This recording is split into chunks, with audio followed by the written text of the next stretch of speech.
What is going on, guys? It is Justin back here with another video, and today we are going to be reviewing Smile 2. So without further ado, let's get right into this.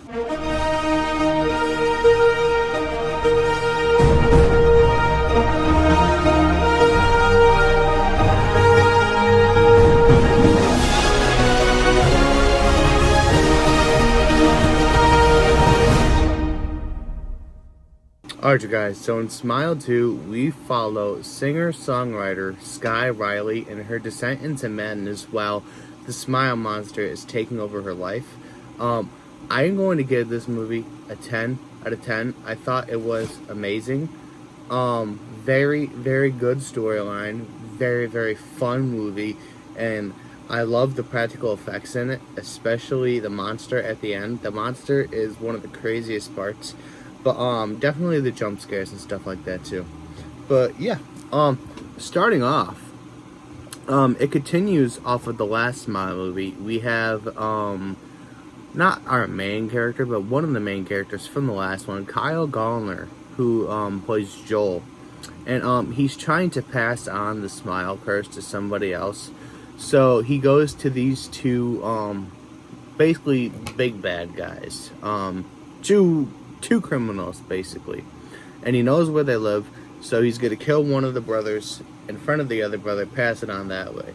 Well, it doesn't go as planned, and this guy named Lewis walks in on him, and Lewis actually ends up getting the Smile virus instead of the brothers. So then after he eventually passes on the Smile virus to Lewis, he tries getting out of the house, because, you know, obviously he's seen his face. He doesn't know what to do now. He doesn't think it passes on to Lewis. So he runs outside and he sees all these gang members. So he starts running away from them, and then, bam! He gets hit by a truck, and this dude is dismembered everywhere, and there's just a big bloody smile. And then we meet, Lewis. He's the guy that gets the Smile virus passed on to. After that, we meet Sky Riley. She's on the Drew Barrymore show. Her story is she basically had a bad addiction, and she's coming back from it. This is basically like her comeback tour. And, you know, we find out that she has, this is after the Drew Barrymore show. We find out that she has a scar on her back where she had surgery, and it still hurts her. So she has these pills, and she's going to take them, but she drops them down the sink. So after it's all said and done, she's done meeting up with her mom, with her manager, all of that. She goes to meet Lewis, the guy that got the Smile virus, because he is actually her drug dealer. So she doesn't want anybody to know about it. So what happens is she goes and meets him, and he starts freaking out. And obviously you guys know, we've seen it in the trailer. He beats his face in with a weight plate. So after that, she throws up, and there's this thing of her thinking, somebody's gonna know I'm there. So, continuing on, she gets a message from this random guy, because now they know that she has Smile virus, and we don't know who this guy is. But we continue on. She's doing some kind of a show. And she's getting ready, and she's standing in front of the mirror. And obviously we're going to get a jump scare, and we do. It is Lewis doing like a kind of smile thing where people grab their lips and pull their thing back. But yeah. After that, we go to a meet and greet. And there's this crazy guy named Alfredo. And he has to sign the shirt of Sky Riley's, obviously. And, you know, every big pop star has somebody like this. And, you know, he freaks out saying how much he loves her, this and that. And, you know, it's just pretty weird. So, after that, she goes out to try to finish it. And she has this scary girl at the meet and greet. And, obviously, it's just the Smile monster making her think. Me, personally, I believe that the girl is looking at the camera the whole time. And Sky is just confused, like, oh, why is she staring at me? When she's really not.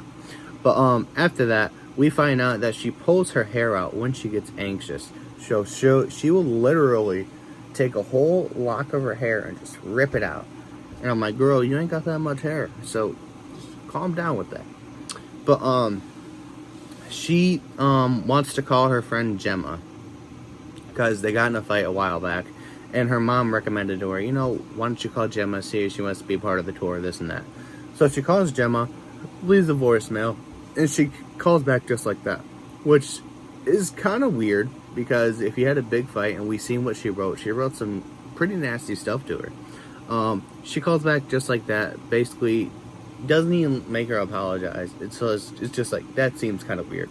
So while she's waiting for Gemma to come over, she is playing her piano, and her water falls off of her table.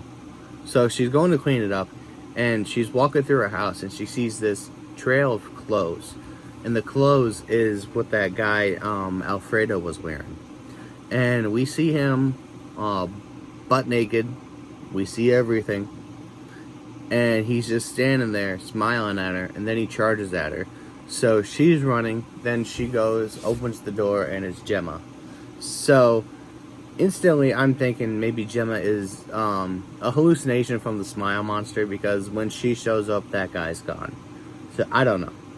But Gemma recommends, maybe I stay the night since you're having a bad day. And she's like, I'm already here, so I might as well just stay the night. It's late at night anyway, so if I stay the night, hopefully it'll make you feel better. So after that, they're laying in bed, and she has this bad dream about a car accident she had with her old boyfriend. And her friend Gemma looks at her, and her face turns into headlights. That was a good jump scare. That got me. But yeah. She wakes up, she finds out she is late to some kind of a dance rehearsal or something like that, and she's already stressed out. So she has this kind of like vision, which nobody else can see it but her, that her leg like snaps and her bone's sticking out. So she's laying down on stage freaking out, and she's like, okay, obviously she realizes nothing happened to her. So when she gets up, she's like, okay, who did that? Who knocked me down? So she's already pissed as it is. We see her manager, I believe his name is Josh. He's walking out with this big old smile on her face out of her dressing room. And we go in and see that her dressing room is messed up.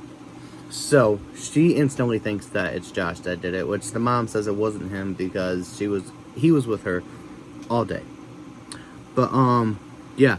After that, we go to an award speech that she agreed to do earlier in the movie, and well, let's just say it goes horrible. She's supposed to read from a teleprompter. Teleprompter messes up. Obviously, she's not really reading from it. Smile Monster is messing with her. And to make it look even worse, she thought she had a fly on her face, so she wiped, and she had a big lipstick stain like that. So, if it could even get anywhere, she introduces her dead boyfriend, which is Paul Hudson. And Paul Hudson is played by Jack Nicholson's son. I believe his name is Ray Nicholson. But, yeah, he's used for a lot of the promotional posters, so you might know who I'm talking about. While she is looking at Paul walking up, there's this old lady behind her. And, she closes her eyes and Paul goes away. Then she turns around, sees the old lady goes to grab her, and then Paul grabs her, and then she knocks the old lady down, and the old lady falls through some tables. So yeah. She gets a message from the unknown number from earlier in the movie that says she's not crazy, everything she's seeing is real, and she got a video of Lewis crying at nothing. So yeah, continuing on. She meets Unknown at the bar, takes a picture of him, basically says, I'm taking a picture of you, sending it to my friend because I don't know if you're going to hurt me or not. So, Unknown, his name is Maurice, and he says his brother was a victim of the virus. The virus made him tear his jaw off with a crowbar. Now, he says he wants to kill her, but not in that way. He said he's a medic, I believe, and there's a way you could stop your heart. So he said he thinks they can cheat the virus by temporarily stopping her heart. The virus basically moves on, and then it stops. So yeah. So, rightfully so, she walks out. She's like, no, I'm not doing that. People realize it's her at a bar when she's trying to be recovered. So they start taking pictures. right here, she goes home because, she's trying to decompress from everything. She freaks out, breaks her shower, and then her dance crew from earlier in the movie was in her closet with a big smile. So they form like this big old spider thing. It's very, very weird. They basically take her head, whack in the piano, and she blacks out. We find out that Sky caused the car crash of her and her boyfriend. So while she's blacked out, we see what happened. Her and her boyfriend were doing cocaine in the car, and they were basically telling each other how crazy they were. And she said, "You want to see crazy? I'll show you crazy." So she drove them off a cliff. We find out she's the one that killed him and ruined her. So she wakes up at a hospital, begs her mom to leave, basically tells her mom, "I can't do the world tour. Like, my head is so messed up. Like, I honestly cannot do it." Mom says, "You're not backing out. A lot of people are counting on you. You basically call it quits this time. Everybody's quitting on you." So after that, the mom kills herself. Yes, the mom kills herself. She walks over to this mirror, punches it, takes a piece of glass, stabs herself in the neck 3 times, and then basically does a Heath Ledger and carves a big old smile into her face. But, yeah. So, the smile monster is messing with her head. And it's making her think that she killed her mom. Because she's obviously running, trying to get help. But then she looks and sees that she has the glass in her hand. So, it's very crazy. So, what she does is she puts on this hoodie that her friend gave her earlier in the movie. And she tries to escape. Her friend catches her, basically says, "Hey, we need some help." She's covered in blood. So she calls this cop over, and the cop comes over to help her, obviously. And she grabs the gun out of his holster, and she points it at everybody, and she says, "Get back. I gotta go meet this guy at this place. I gotta kill myself." I know it sounds crazy, but yeah. She gets in the car with Gemma. We meet Gemma. She's holding coffees, and we find out that Gemma was fake all along, which it kind of didn't make sense to me that she was real. So, seeing this, I'm like, okay, at least, basically what this movie does is it fucks with your head the whole movie. But, while Gemma is driving the car, she gets a call from the real Gemma. She's like, "Hey, I got your voicemail a couple days ago." And she's like, "You didn't spend the night at my house?" And she was like, "No, I just got your voicemail. What are you talking about? What are all these crazy texts you're sending me?" So, she eventually gets to meet up with that guy. She finds out Gemma's not real. She was just a figment of her imagination. And I don't think the guy was real either. I don't even think the whole bar part was real. Because, if the bar part was real, I believe that her mom would have said something to her like, "Hey, a bunch of people were posting you on the internet at the bar. Don't think you're supposed to be there. It doesn't look good for you." So, she goes to this weird pizza place that's abandoned, and they go into the freezer because you have to be in there if it's going to be a dead body or something. And that's where he wants to stop the heart. Well, we find out his name is Maurice. He leaves for a little bit, and that's when the Smile Monster comes to get Sky. Smile Monster attacks Sky. It's the old Sky Riley. She's got long, dark hair. Basically the one from the crash.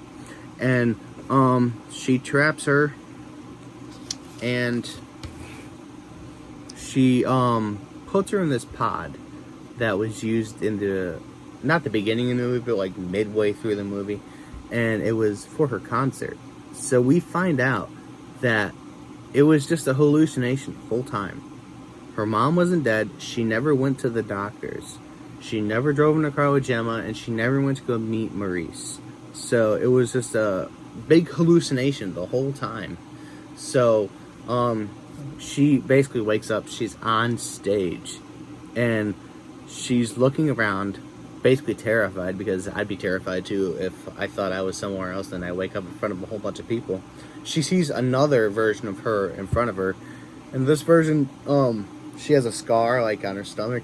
So it's a Smile Monster. It rips it open, and then she comes out, goes into Sky Riley, and then the movie ends with Sky Riley shoving the microphone through her eye socket, and the whole world was left to witness it. Not the whole world, but half the world. So this makes me excited for Smile 3, because a lot of people seen this virus happen. So yeah, like I said, this movie was really, really good. Definitely up there with some of the best movies of 2024. Up there with Longlegs and Terrifier 3 for me. I honestly did not expect much out of Smile 2 because I liked the first one, but I kind of thought it was mediocre. But yeah, this one really surprised me. So I'd love to know what you guys thought about this down in the comments below. As always, you guys, stay groovy, stay safe, you keep your people safe. Remember, God is good all the time. It has been Justin, and I'm out.